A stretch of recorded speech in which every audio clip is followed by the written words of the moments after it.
Hello and welcome back to another episode of Heroes of Faith! Yeah.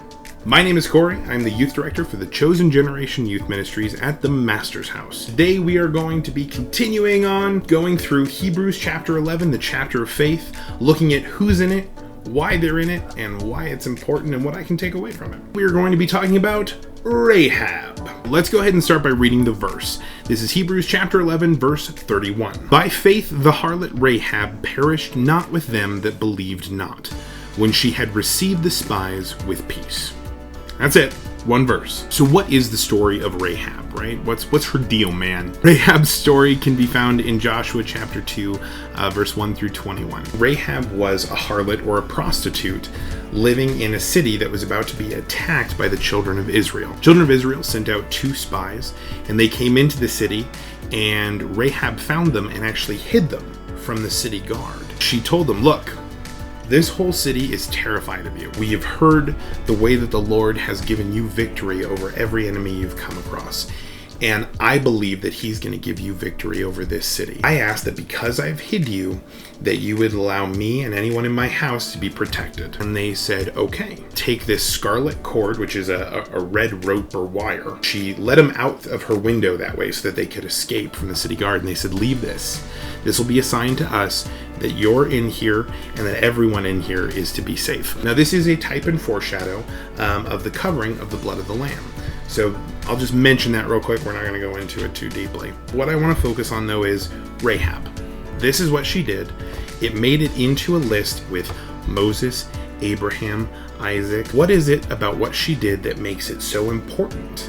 Why was her act of faith so great? Rahab was a sinner by profession. That was her job. So then why was she chosen? That's exactly why. Because she was a sinner. She had almost this second-hand faith. She only had reports of everything that happened, and that was enough for her to believe strongly enough that she would risk her life and the lives of her family on it. That's more faith than some of the Israelites had who were there. They witnessed these things, and yet she had more faith. But what exactly was her act of faith that got put in this? It says that she received the spies with peace.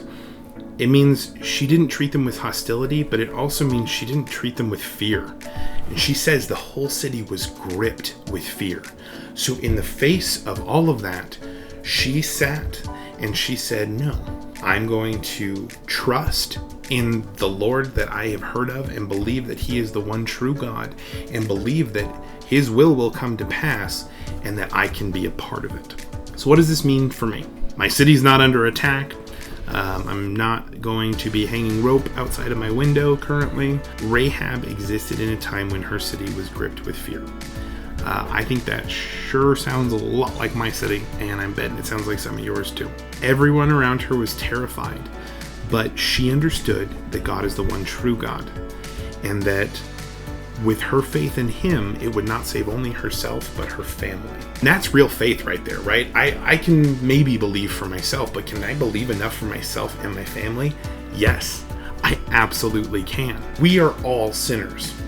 There's no arguing that. It just is what it is. We are sinners, much like Rahab was. And if Rahab could believe in a God that she'd heard of, we can certainly believe in a God that we know.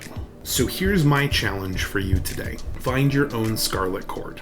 Find something in your house, be it string, twine, floss, I don't care. I've got a piece of networking cable because it's all over my house. Find your own scarlet cord. Make it small, something you can hang on to. And anytime you see fear around you in your world today, I want you to hang on to that, and I want you to remember you serve the God of Jacob, Isaac, Abraham, and of Rahab, and that you can believe in God because through him, he has not given you the spirit of fear, but of love, power, and sound mind.